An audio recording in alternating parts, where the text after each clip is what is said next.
online and on the TuneIn.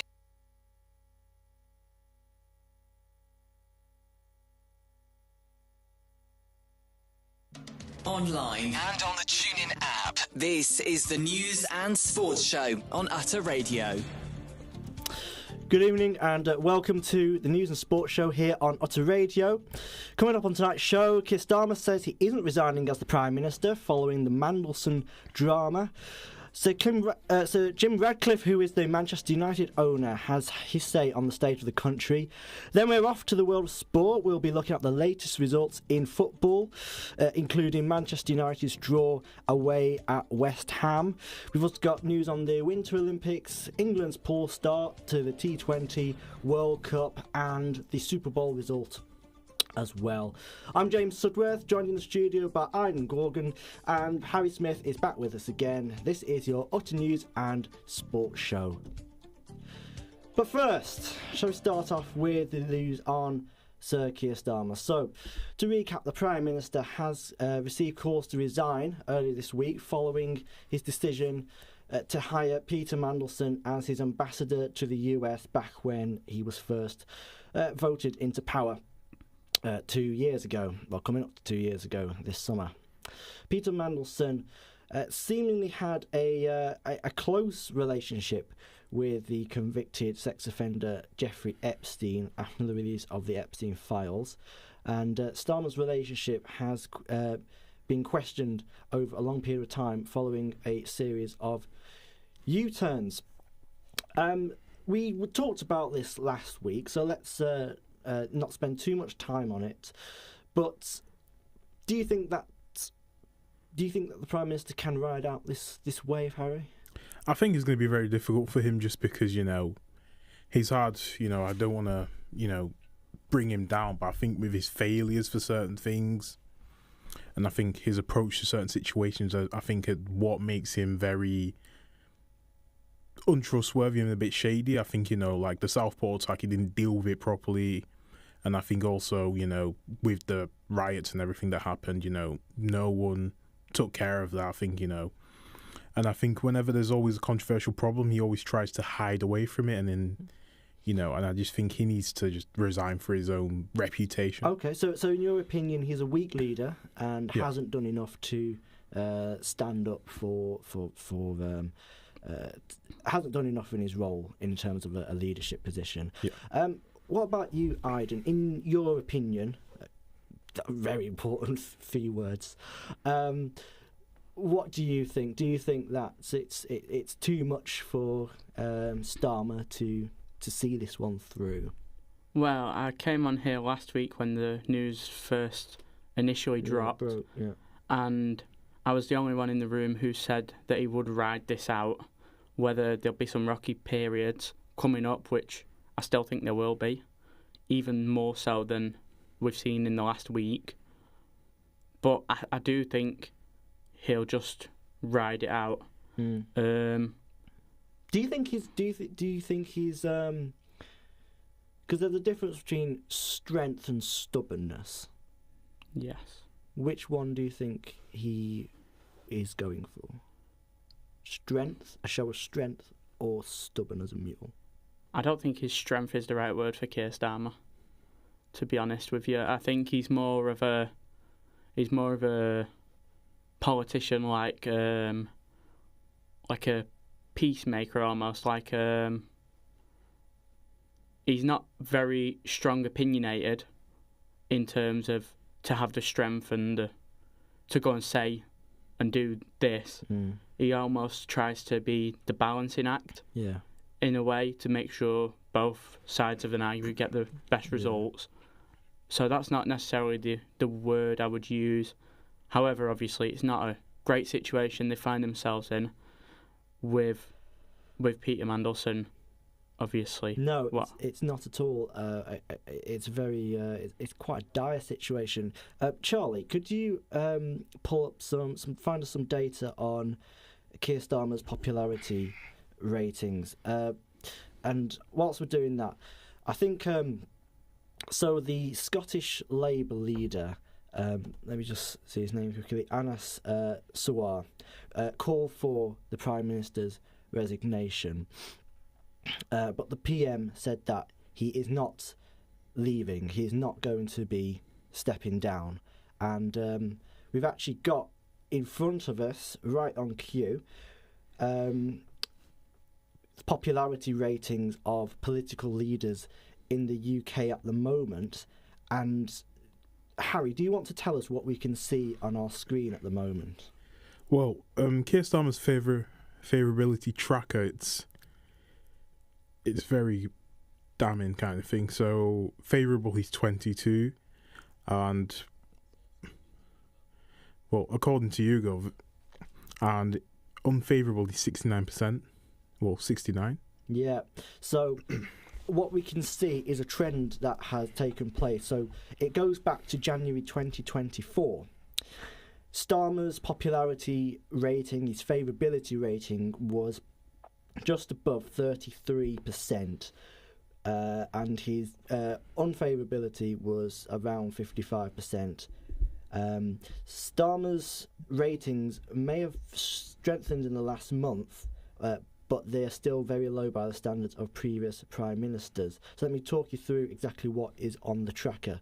So like I said, at the beginning of his premiership, that was actually his most favourable rating. He got up to, would you say that's about 45% popularity? Mm-hmm. Yeah. In July 2024, which was when the general election was held. And then he had a very, very slight increase in the literal days or weeks after, when he maybe got to around, it says 44% on the tracker here. And then it has, no exaggeration, tanked since then. Mm-hmm. Tanked. His unfavourability score has decreased slightly in the last few weeks, days, I should say. As of yesterday, it was 69%. And when we compare it to previous prime ministers, do you want to talk us through? Can you just compare it to previous prime ministers, Aiden, for Keir Starmer's popularity? Well, I mean, it's according to YouGov, it's similar to that of Theresa May's lowest point currently. I mean, obviously, when she announced her resignation, it was about 49. Yeah, 49, yeah. And, I mean, his score is only slightly better at 53. Yeah, so there was a deficit of minus 49% between the positivity and the unfavourability and the favourability score for Theresa May. What about the other Prime Ministers, Aiden? I mean, Rishi Sunak was on 53. Yeah, minus 53, yeah. Right before he lost the election. Yeah. And, I mean, that was the same amount that Boris Johnson had when he resigned from 10. Yeah, so I mean, in terms of the rating, it's one of the lowest we've seen. Yeah. But I mean, it's still above the 70 net, so it could be worse, I think. Yeah, and we'll just quickly rattle through. Let's see, we've seen Kemi Badenoch's figures. So Kemi is the leader of the Conservative Party. We've seen a currently stand at 27% favourability opinion, which is the highest recorded by YouGov to date. Let's quickly see who Nigel Farage, who is of course leader of Reform UK, currently stand. His favourability very, very similar to Kemi's. It's 27, so Nigel is on 27% favourability and with a net rating of minus 37. So that's basically the deficit between how many people think he's doing a good job to how many people think he's doing a poor job. And Ed Davey has the lowest net deficit, net score, I should say.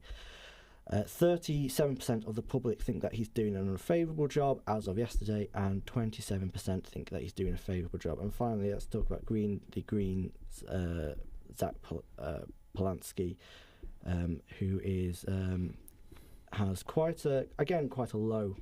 Has the lowest actually net rating of -8, 30% unfavourable and 27% favourable. Now this is important because we do have a by-election coming up in Denton and Gorton in a few days. That was triggered by the resignation of the previous MP. And it's developing into quite a key battleground. I was there not too long ago talking to constituents. Have you been across the news? Have you been following the news of the by-election? Yeah. Yeah.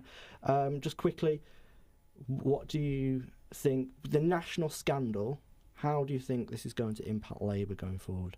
Well, in terms of politics in this country, it's massive. It's probably the biggest scandal since COVID and the Conservatives during COVID.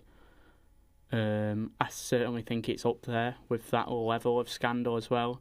It's going to be a difficult one to manage, certainly, and I just see it now as, I don't know about you, but I think probably speaking to people in and around the UK makes me think that Nigel Farage's reform are currently favourites when the time comes. So now I just think it's only a matter of time before, not necessarily who or when, but I think the people have lost their faith in Keir Starmer. Yeah, and Harry, what's Keir said about his position? Well, Keir Starmer responded with, whilst speaking in Hertfordshire, saying he will never walk away from the country I love. He said he was fighting for millions of people held back because of a system that doesn't work for them. Adding, I will never give up on that fight. That's what every single Premier League manager says just before they're sacked. I'm not joking. That's the last thing I remember Steven Gerrard saying at Villa. Yeah, I won't do the accent. I'm a quitter. I'll never ever fight. That's what Liz Truss said as well. Words to that effect. I always see. This is just my opinion. Those words to the effect of "I'll never give up on a fight" it seems to be the death knell for. It seemed to be the final nail in the coffin for people in public positions. Kevin Bennett said that it's clear the Labour Party had less confidence in Keir Starmer. So we'll see how that develops. Obviously, Andy Burnham wanted to make a re-enter Parliament. So we'll keep monitoring that story as it develops. But a little bit close to home now. But we're still talking about politics, and we'll quickly go on to this, comment on this. We've got Sir Jim Ratcliffe, who is the owner of Manchester United, part owner of Manchester United, and the Ineos boss. He's made headlines following an interview he did with Sky News, and I believe we've got that coming up a part of that interview coming up for you. If you really want to deal with the major issues of immigration, with people opting to take benefits rather than working for a living, if you want to deal with that, then you're going to have to do some things which are unpopular and show some courage. And has this government done that? No, I think they I don't know whether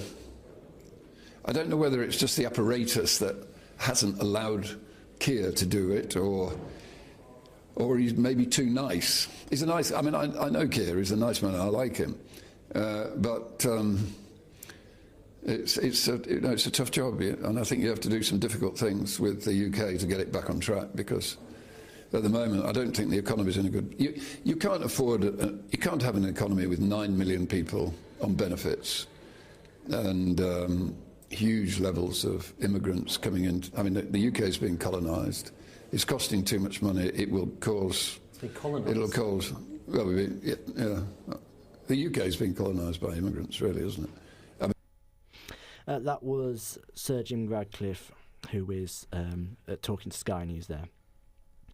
The definition of the word colonialised, as per the Oxford Dictionary, is the act of taking control of an area of a country that is not your own, particularly by force, and sending people from your own country to live there. Let's pick the bones out of this. Would you say that's an appropriate comment to make, Harry? I don't think it's appropriate because, one, you're a part owner of a football club, Manchester United, that is, let's be honest, 75% of the players are foreign. You've got Lenio that's French. You've got a few players that are Portuguese. You've got a few South American lads there. You've got a few African players there. So I think it's a bit controversial to say that, especially as part owner of Manchester United. And not even that. I think to say that you know, people are coming over, taking our the country and, you know, claiming benefits. It's a bit stereotypical because, let's be honest, I mean, if you look back at history, you know, we can do history lesson. There's, you know, the UK has done that before to Africa. You know, you've got France that went over the colonised countries in Africa. You've got Belgium that colonised Congo. So I think, you know, you can't really... It's a bit hypocritical from him. You know, I'm not saying the whole of the UK are like that, but I just think it's crazy because historically European countries have done that themselves. Mm. The Prime Minister said that Jim Ratcliffe said that he likes Keir Starmer, apparently. He said that he's a nice man. Keir Starmer says that Ratcliffe should apologise immediately and that it was offensive and wrong. Britain is a proud and tolerant and diverse country. Jim Ratcliffe should apologise. And Jim Ratcliffe has said that he is sorry for his choice of language, which has offended some people in the UK and Europe. And Andy Byrne has also said that something similar. Ratcliffe accused him of making inaccurate, insulting, and inflammatory comments against everything Manchester stood for. What are your thoughts on this? Do you think? Do you think Ratcliffe?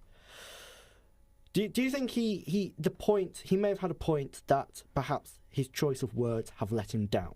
Do you stand by that, or do you think he was completely wrong in what he said? I think.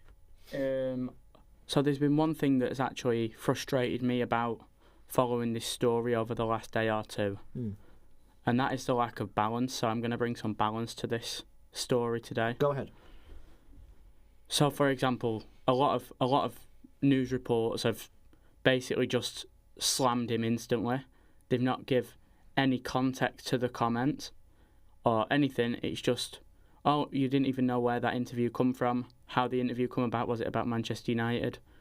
No, nobody reports on that. They only report on what he said, and it's wrong.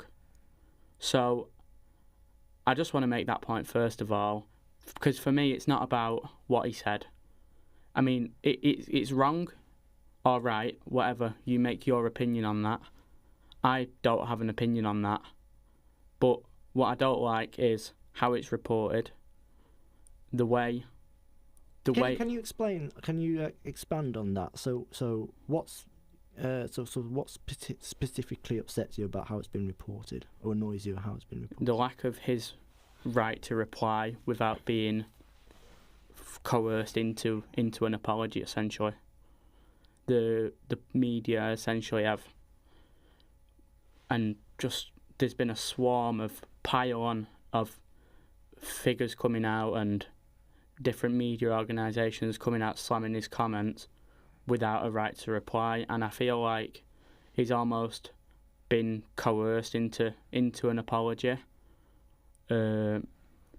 Whereas I think you should have the right to express your opinion, whether it's I mean, it's clearly stated as an opinion. It's not stated as anything other than that, and I think he should be allowed to have that. There's a group of people. Probably a group of people in the UK that have the same opinions. There's obviously a lot that don't, and that's up to people to discuss whether it's right or wrong. But personally, for me, I see a problem in how they've gone about it. Okay, Jim Ratcliffe has said that he's sorry. This is very important. He's sorry for his choice of language that has offended some people in the UK and Europe. He hasn't said sorry for putting his point across.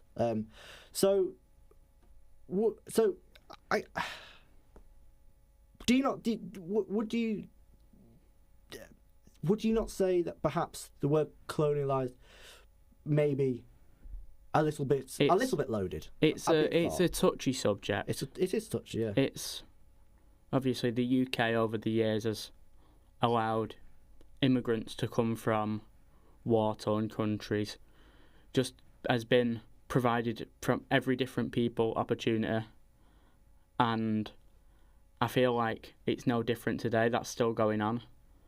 I do think there is there's a whole issue around what it used to be like. People think that they used to just be.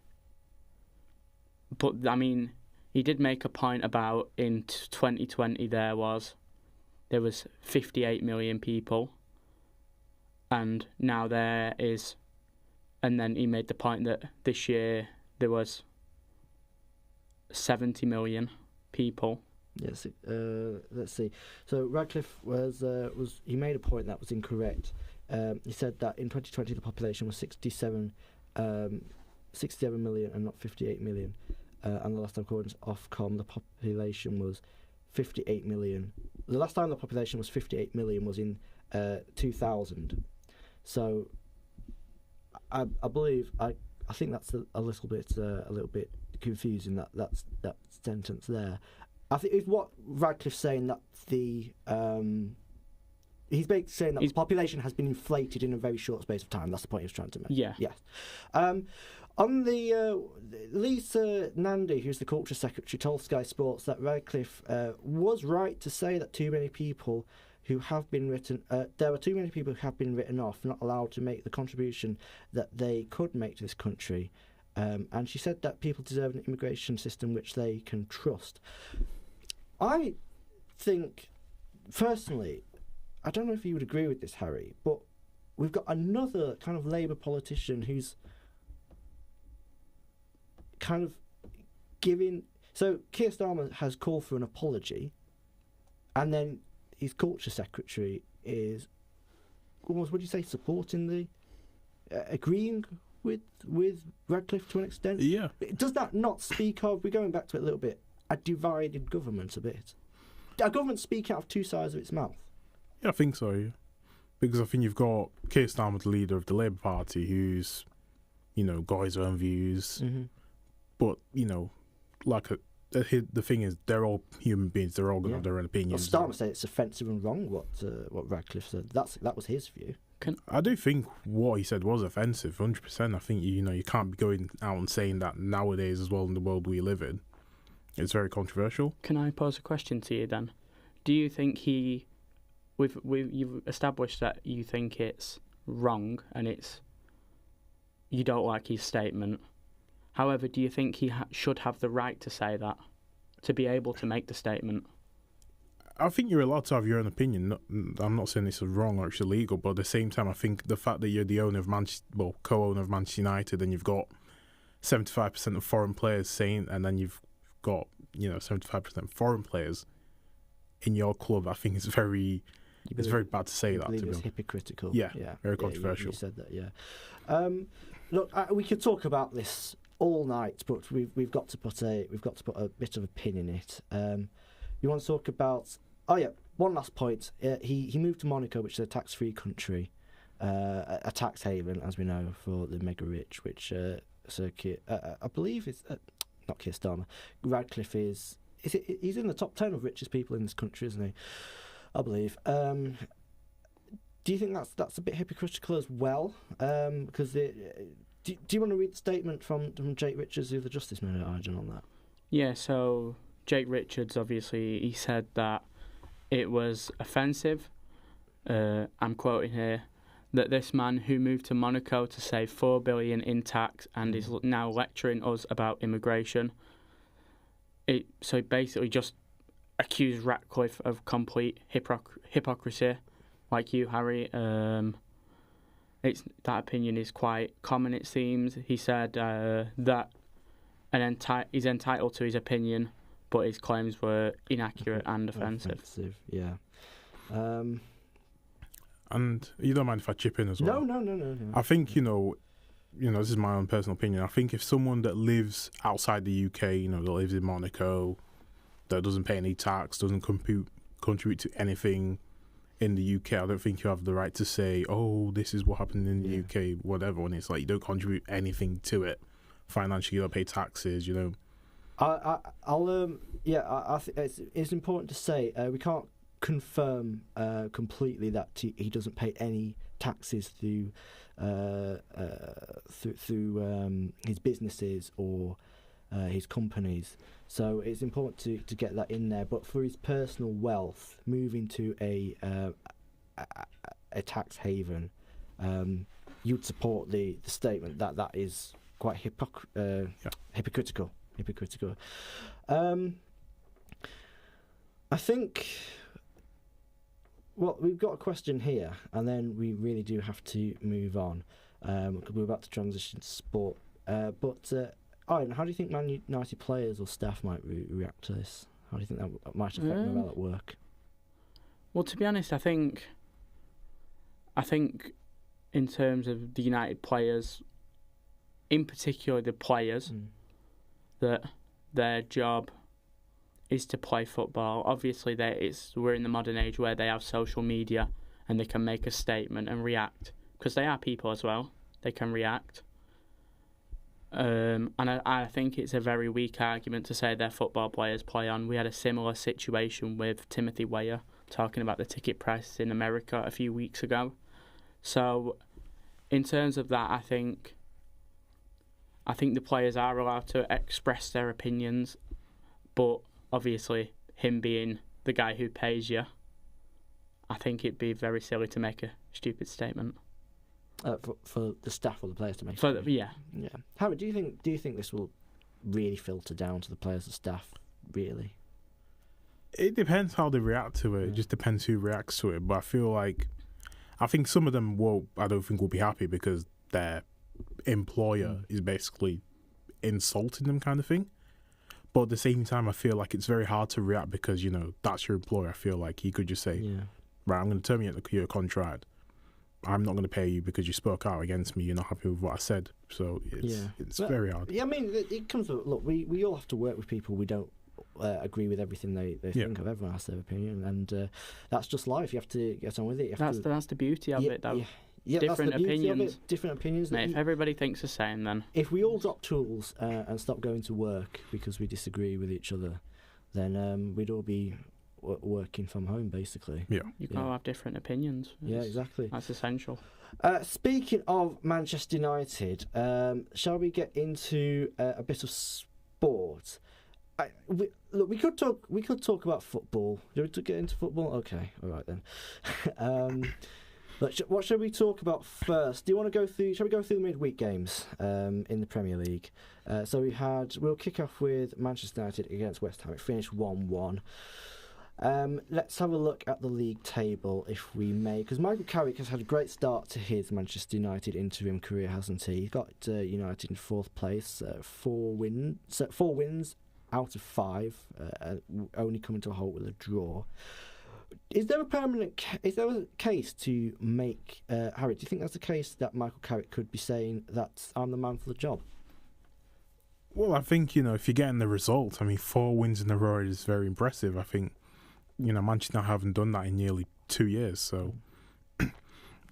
And I think, if you're bringing the results to the table, you could say, hey, I want to become the manager because this is what I'm doing, Manchester United last season, they only got 44 points and they've got 45 so far, and it's only February and they've got more left in the season. Especially with big wins against, Manchester City's first game, he had Arsenal, Fulham, West Ham, Tottenham, so, very 3 tough Big Six sides. Yeah. Well, actually, Man United have, they've won less games than Aston Villa, who are directly above them, but they've lost only 5 games to Villa's 6. Aiden, do you think that Man United could be a title charge is maybe out of the question, but getting into Champions League places this season, is there a good shout to put them there come the end of the season? I'm going to say yes, because of the momentum they've currently got, and also the lack of quality in the league. I think usual contenders, Liverpool, Chelsea, I think are quite off it at the minute. I don't think... Well, you say that. Liam Racina's got Chelsea in similar form. Yeah, but LinkedIn Liam. Sorry. LinkedIn Liam, I like that. Sorry, that's poor. that is, Go on. Spurs, who are usually up there, Newcastle, they're all lacking behind this season. Yeah, I think Newcastle are doing really poor. I think there's really not a lot of competition. Yeah. I think if they was going to get in the top 4 any season, it'd be this season, especially with the momentum they've got the second half. They can just push on. I agree, because Aston Villa have done quite poorly over the last couple of weeks, and they're still floating in and around it, and hopefully if they can pick up a bit of form, they could cement their place. There is an open feel about it, but let's talking about sort of reacting to some news that's broken. So Spurs and Forest have both changed their managers in the last 24 hours, if I'm not mistaken. Yes. Vita Pereira's come in at Forest to replace Dyche, and we've had Henry Winter described it as. Would you like to describe what Henry Winter said On X? well, here we go. Yeah, so there's a statement by Henry Winters, who is a journalist, of course. He said, "Utter woke nonsense." No, read it properly. Utter work nonsense. Utter work nonsense. Can I? Oh, that. Perfect.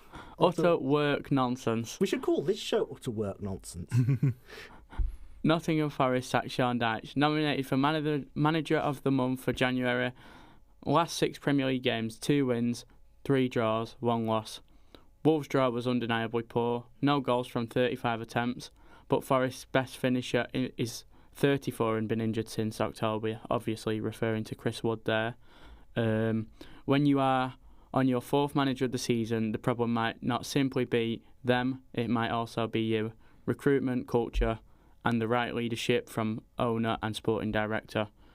Marinakis has done a lot for Forest, but he's embarrassing them now. Edu also an issue. Forest fans deserve better than this poor leadership. I mean, it's a strong statement, isn't it? Yeah, it's a strong statement. It kind of annoys when journalists make really sobby statements like this a little bit, because it's like, if Marinakis doesn't think he's doing a very good job, Sean Dyche, which he hasn't done. He hasn't done that much of a good job, I don't think. And yeah, the draw was poor, but Well, it's, in my opinion, it's better than the Ange Postecoglou period.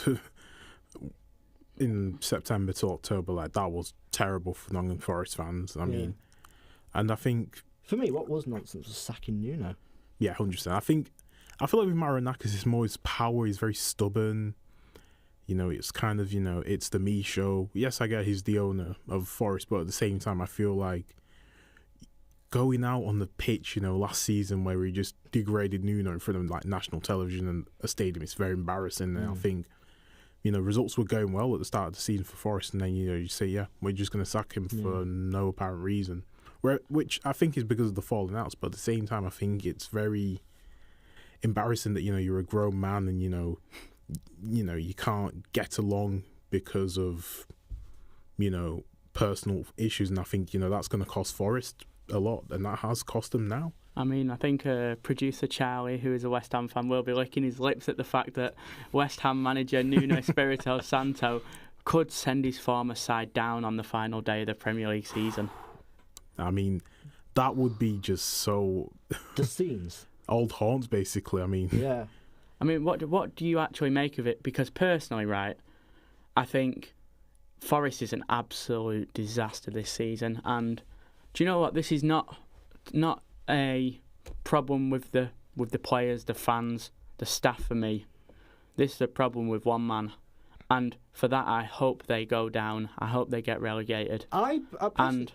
And that is Mr. Marinakis, as they want to call him. Yeah, personally, I don't want Forest to go down because I quite like Forest because they're sort of the Aston Villa of the East Midlands. Very similar history, very similar sized club. But no, I've not got a problem with the club at all. I've got a problem with the ownership, with that guy. Yeah, I mean, he did get them up into the Premier League and he kept them there and. They have some good players. He's brought in some good players and helped bring in some good players and what have you. How did he keep them in the Premier League, though? By cheating. No, we shouldn't be accusing people like that. Oh, no, they got points deducted. Yeah, I know. They did cheat to stay up. But at the same time, it's worked out for them. When you look at Nottingham Forest, last season, they were far better. I mean... They're a good side. Yeah. They were a good side, yeah. I think, players, and I think Nuno got them into, Europe for the first time in years, so it's very... it was controversial to sack him, to say the least. And another one more sacking, which I think... Forest next play on Thursday night in the Europa League, playing against... Is that your home? Not your home, is that your Turkish team? Yes. Yeah. Yes, so I am half Turkish and I like Fenerbahce. So I think, to be honest, right, I'll be paying it close to the season this year, and let's just say I don't think that'll be a good night for Forest fans. It's of course the first of two legs. Yeah. However, I do think that'll be hostile going in there with a brand new manager, and I don't see them getting a result in that game. I think if they come away 1 down, they'd be happy to bring that game back to the Forest. To the City ground, yeah. Shall we go to react to another sacking that happened? Thomas Frank has been sacked as Spurs manager. What a surprise. Not really. I mean, it was going to come at some point. I was actually talking to one of the girls on my course is a Spurs fan. I asked her if she thought that whether Tottenham seriously could go down this season. And I don't think that's a stupid statement. I don't think that's a stupid question. I know you're making a face, but where did Spurs finish last season? Was it 17th? 17th, yeah. 17th. They've been finishing low and low and low and low. And I will say, I remember when I used to play Football Manager Mobile back in the day, right, before COVID, always used to annoy me because Football Manager used to have Brighton up in 6th, right, if you played into the future, and Spurs relegated. And I said, that would never happen. But look, it could. Well, I mean... It could. It could at this stage. I mean, if you look at them current situation, West Ham, who are 18th, are on 24 points, and only 5 points above Tottenham in 16th is Tottenham in 29 points. I think with having that 5-point gap is... I mean, to be honest, I think because of Nottingham Forest, if it was between West Ham and Spurs, I think they'd be pushing each other close. But personally, now I've got Forest to go down, West Ham and Spurs both staying up. I do think with the new manager, you've seen it at United and other clubs where they get a bit of momentum, they get a new manager, and I don't think it's the lack of quality in the squad. I mean, when you look at some of the names, and obviously they've suffered from injuries as well, they have a huge injury list. I mean, and they're not even like secondary players. Yeah. For example, here you've got a list: Wilson Odobert with a knee injury, James Maddison with a knee injury, Dejan Kulusevski knee injury, Rodrigo Bentancur with the thigh injury. Can I say something controversial? Yeah, go on. Training, or whatever they're doing in training, or their medical team needs to be sacked immediately. Yeah, 100%. Because I've never seen a team with so many, going back about, it's been going for about 2 years now, or at least a year, 18 months, this injury situation. Yeah. It began under, I know Ange Postecoglou used to have his players, the way he plays is a bit, is very on the line, isn't it? It's very high intensity. But you know, I mean, Charlie's made a point here. Could it be the retractable home pitch? He says it's the only team in the league with it, he believes. We'll have to confirm that. That is true. That's a very good question. It is, isn't it? Yeah, because they use it for NFL. So could it be something to do with the pitch, maybe? Well, but I don't know, because they've had it for a few years now, that stadium. And I don't remember Kane, Son and players going back. It started under Ange, this injury situation. I'm speculating here. I don't have the facts. He must have brought in a medical team that just isn't up to Premier League standard. Yeah. Would you agree with that, Aiden? Possibly, as a possibility. Well, I think strength and conditioning. I think it started with Ange, like you said, and everyone didn't blame the backroom staff, the physical health staff. The physio, yeah. Everybody blamed Ange and saying his training methods and how they used to run the most, and they used to play the high line, obviously constant running forwards and backwards. Yeah, because it used to be a very high intense press. You have Mickey van der Ven running like a madman to get back because they hold the line so high under Ange. Who was the other centre back? Romero, yeah, he's out injured as well. How could you forget about Romero? Suspended, actually. He's suspended. I thought. Yeah, forgive me. That's right. You've also got Danzo too as well. I forgot. Danzo, Destiny Doggy, Ben Davis.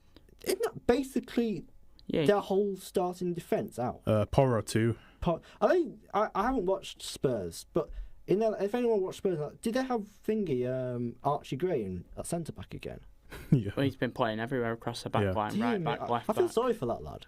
I do feel sorry for him because he's only a young lad. He's having to literally fill in everywhere. I think it makes it more worse because he's going to be bound for more criticism. I think people can say, Archie, you should have whatever, when it's like... When he's a centre... Sorry, he's a centre mid, isn't he? And being shoehorned in the wrong position. And he's, 20 years old? I think, last year was his first professional season in, Premier League football, so I think he's very harsh. I think Spurs are without their best player at the moment in form, Alderweireld, so that's going to cost them a lot. Is Pedro Porro out as well? Yeah. Yeah, he is. Richarlison out. You have to... who was before Frank? Can jog me? Postecoglou. Yeah, that was it. Right. So, this situation started under Postecoglou. There has to be something up with the medical staff. That needs to be... I'm sure that has to be reviewed because I don't like to make excuses for a manager, but Frank is a good manager. Thomas Frank is a good manager. He did well at Brentford on limited resources, relatively. Brentford is not Tottenham, though. No, I know, but he has access to far better players at Tottenham than he had at Brentford. Yeah, he's access to everything, bigger and better. But is it a step above the pressure levels, doing press conferences every 3 days? He's getting more press, because obviously there's more eyes on Spurs than there is on Brentford. That's not to disrespect Brentford, but that's just a fact. Being one of the bigger clubs in England, I think they really are struggling, and I think that could be down to maybe Frank not being ready and not being at the level to get a job that big. Yeah, well, speaking of Brentford, they play tonight in the final midweek game against Arsenal, and then they have the deadly Macclesfield at home in the FA Cup 4th round. Shall we go to the FA Cup next, where we have...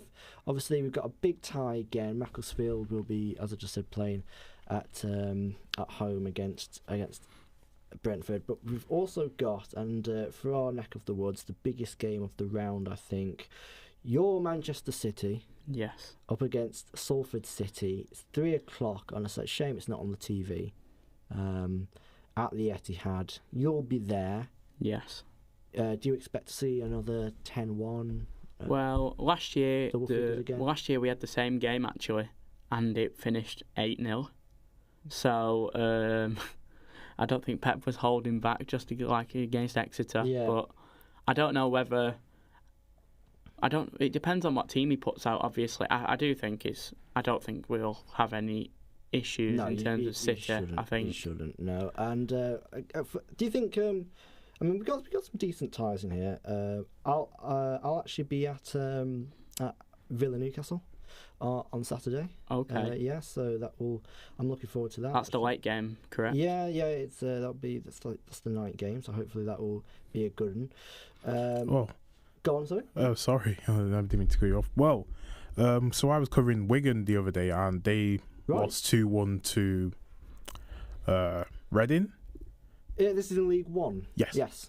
And, obviously Wigan have not won their last 7 games, so I think, going away to the Emirates isn't going to be very easy for them because Arsenal are one of the best teams in Europe. But I feel like with the FA Cup, you never know what happens.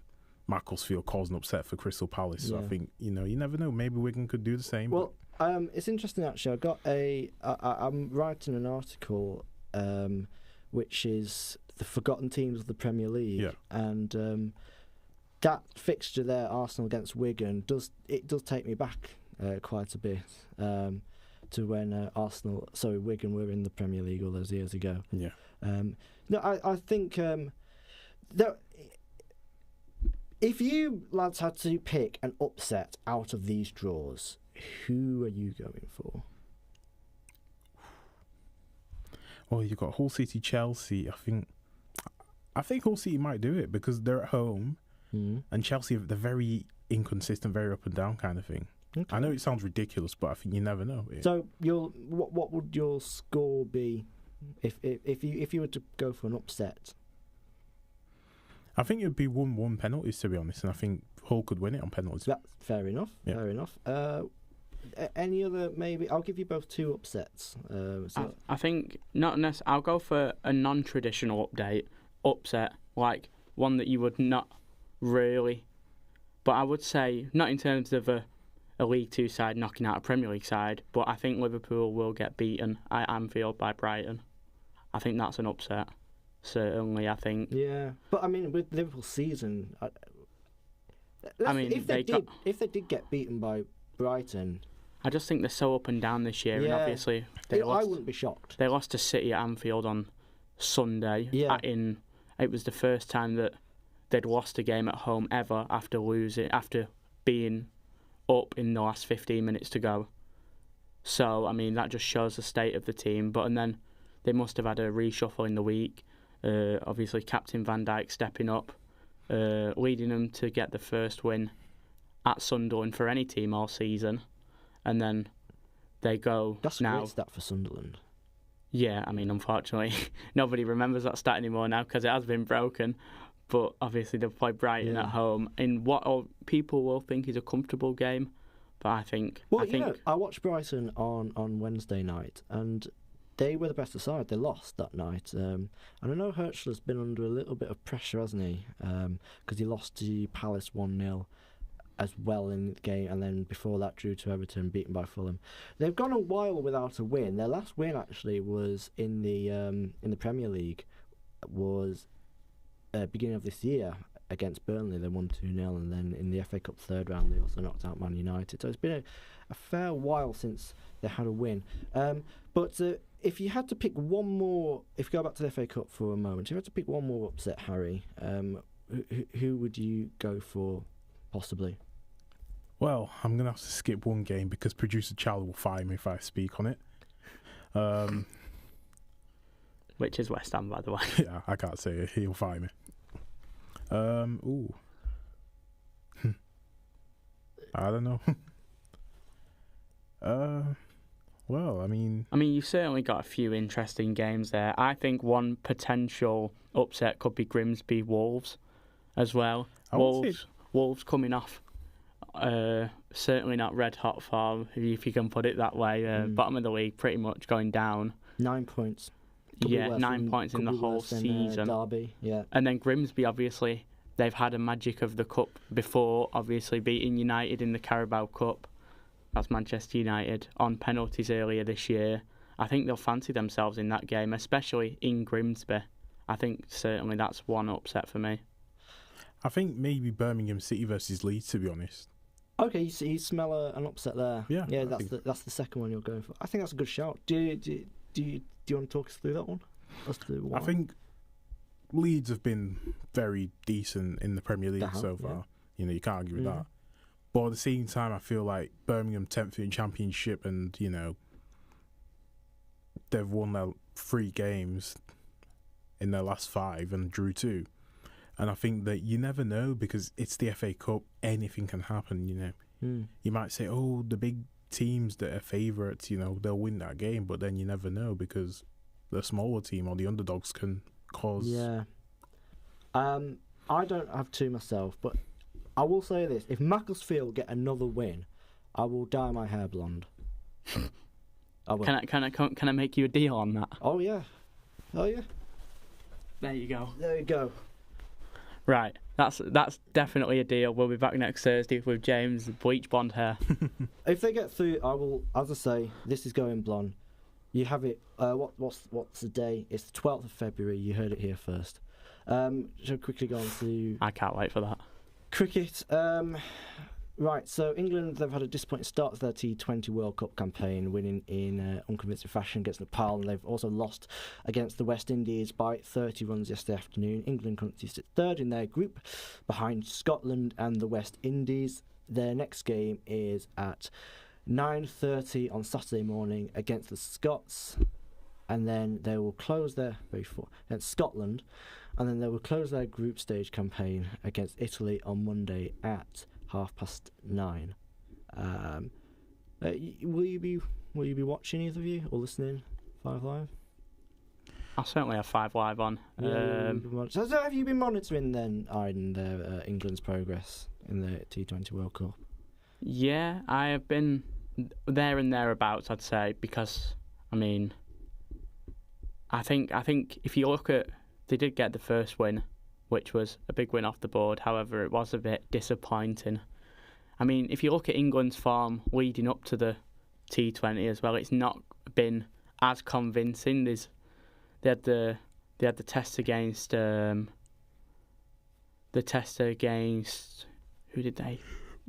Lanka, that was it, where it was unconvincing. They had certainly a few days were lacklustre, to say the least, but I think they managed to get there in the end, and they did win that one, but it wasn't. I think that's the story of English cricket at the moment. They may be getting some results, but it's not convincing. Yeah. It's not dominant, and I think there's certainly better teams. I mean, if you look in Group C, the West Indies sit on 4 points, and then it's pretty much up for grabs between Scotland, Italy, and England. But what do you make of it? I think it'll be a difficult game on Saturday, on Monday even. Yeah. Do you have any thoughts, Harry? I don't know, to be honest, because I'm not really cricket, to be honest, but I think. Well, England started well against West Indies, and they got 2 wickets inside the first 2 overs. But then, in the middle order stepped up for the West Indies, and England didn't meet the standards required, with Harry Brook and Jacob Bethel not posing scores. I mean, what do you think England will go through, Aiden? I mean, to be honest, right, I think when you look at the form and the performance, I do think Harry Brook's role has left him really flat, because obviously he's been on fine form in the tests against Sri Lanka, and then coming to this, he's obviously didn't even score, which didn't help England. But I mean, it leaves England on thin ice now. I think they have very little room to slip up. Yeah, very little room for error. In the final 2 games. What's the stakes if they do win? I mean, if they win both games, then they'll probably go through to the last 8, you would think. Would it be a case of clawing their way through to the last 8, sort of stumbling through rather than... Yeah, and they might just do that. I mean, there's big questions, such as like why England struggle against the spin so much, and how do you solve that?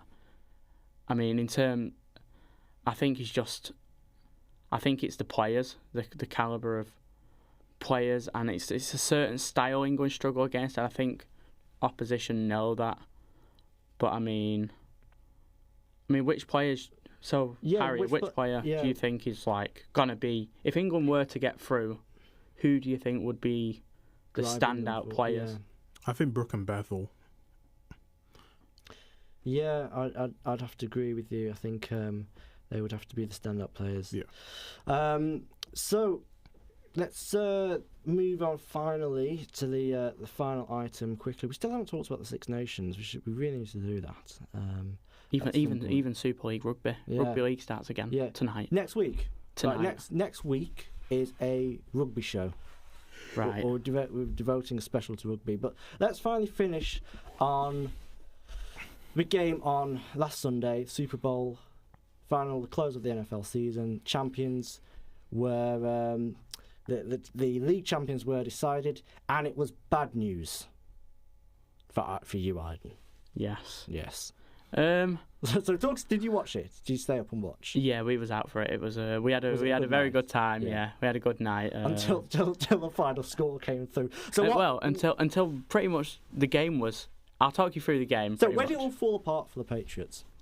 If you want to give me a really short answer, if you want to get technical, it was the offensive line, which I'll break it down for those who aren't listening. It's essentially their job to protect the passer, protect the quarterback, who is the diamond of the team, essentially. Yeah. And he's the one who gets the ball forward and gets it to runners.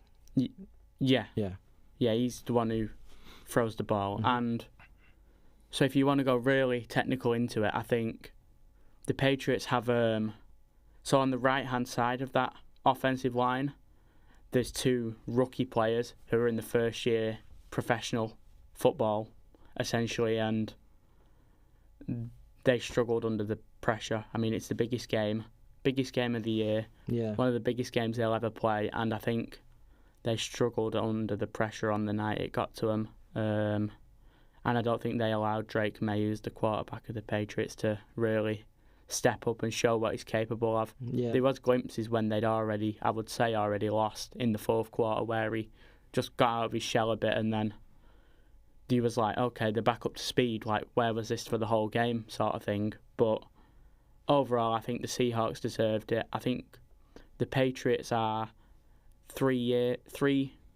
seasons projected ahead of where they should be. I think having a second year quarterback and a first year head coach, I don't think they've done bad, and I think it now sets up potential dominance in the AFC for the Patriots once again. So it was, how many years had it been since Seattle Seahawks won the Super Bowl?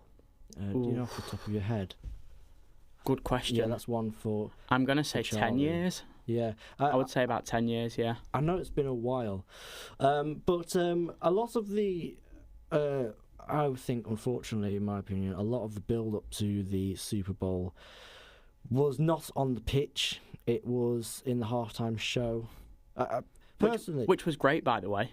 Was it? I didn't watch. Did any of you watch the halftime show? No. I'm just going to say it then as the one that did watch. It was brilliant, and I'll say I don't speak Spanish. I don't understand Spanish. But it was just a vibe. I mean, you don't have to... I seen a quote, and it really, really... I thought, yeah, that's spot on. You don't have to understand it to enjoy it. So you disagree with President Trump on this particular matter? Well, go on. Read to the viewers what Trump did say. I'm tempted to do the accent. I won't do it. The Super Bowl halftime show is absolutely terrible. One of the worst ever. Right. It makes no sense and is an affront to the greatness, that's in capitals, by the way, the greatness of America, and doesn't represent our standards of, this is in capitals, success, capital C, creativity, capital E, excellence. Nobody understands a word this guy is saying, and the dancing is disgusting. Bit rich coming from him, especially for young children that are watching from the USA and all over the world. This show is just a slap in our face to our country. Is that it? That's it. That's rant over. Yeah. So there we go. That's what President Trump thought of the... I don't think he liked it, Harry. Yeah. Something's telling me that he might have found it a bit offensive. I mean, what do you make of that statement? Obviously, Bad Bunny, his real name is Benito. He's from Puerto Rico, which legally, if you're born in Puerto Rico, you are a US citizen. Yeah, you are. Yeah. Well, it's interesting, isn't it? If President Trump, I think it's quite simple. If he knew Bad Bunny was performing and he didn't like it, then don't watch. You know, quite easy. He must have watched it to decide that dancing was disgusting and it was a slap in the face.